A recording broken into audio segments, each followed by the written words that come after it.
Kapag may naninira sa'yo, pag may taong galit sa'yo, pag may taong inggit sa'yo, ibig sabihin niyan mas magaling ka, mas marunong ka, mas mabait ka. Pabayaan mo silang mainggit at magalit. Hanggat wala kang ginagawang masama, patuloy lang sa buhay, patuloy sa paggawa ng mabuti. Dahil habang umaangat ka, mas lalo silang bumababa. Balang araw, malayong-malayo ka na. Habang sila, inggit pa rin, galit pa rin.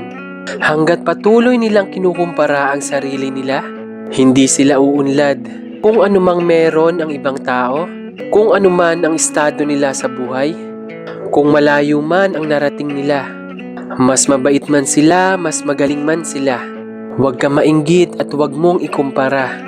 Gawin mong inspirasyon para ikaw din magkaroon. Dahil walang taong magkapareho.